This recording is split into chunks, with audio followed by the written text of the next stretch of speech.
আজকে আবার কোন মতলব তোমার? খুশি কেন তো? একটা কথা কইতাম, কি কথা কইবা কও? তুমি কিস্তির টাকা 500 দিয়েছিল না? হ্যাঁ, সেই 500 টাকা দিয়ে 400 টাকা কিস্তি দিয়েছি, আর 100 টাকা ছিল না? তোমার লাগে একটা গেঞ্জি আনছি। আমার জন্য গেঞ্জি আনছো? হ্যাঁ, 120 টাকা নিছে না, 20 টাকা বাকি পেয়েছে আর 100 টাকা দিয়েছে। 20 টাকা তুমি যদি একসাথে যাইবা না, হ্যাঁ, দিয়ে তুমি 100 টাকাতে আমার গেঞ্জি কিনছো? বিকেলে মাছ কিনা যেত না? মাজা কাটতে না খাইলে কি হবে? হ্যাঁ, মাজা কাটতে না খাইলে কি হবে? কিছু হবো না। না, তুমি গেঞ্জি কিনে আনছো? খাই দাও তো। হ্যাঁ, গায়ে দেবে? দেখবা? সাদা গেঞ্জি দেখো তো। আচ্ছা, ভালো লাগছে তোমার? ভাল লাগছে দেখে তো কিনে নিয়ে আইছি, নাইলে কিনতাম।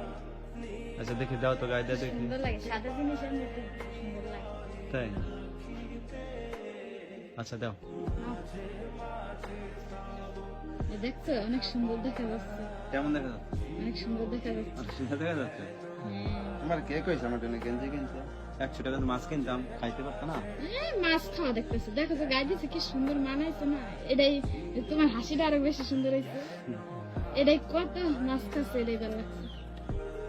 যাক, তোমার তো একটা বুদ্ধি হয়েছে, তারপরে কিন্তু তুমি এই কাজটা ভালো করো নাই, বুঝছো? কি ভালো করি নাই? আবার সময় এরকম গেঞ্জি কিনছো। হ্যাঁ? তুমি সবসময় জন্য শার্ট গায়ে দাও, এর লেগে তো একটা গেঞ্জি কিনে নিয়ে আসলাম। এখন শার্ট গায়ে দেওয়া বন্ধ, গেঞ্জি গায়ে দিতে হবে না? আচ্ছা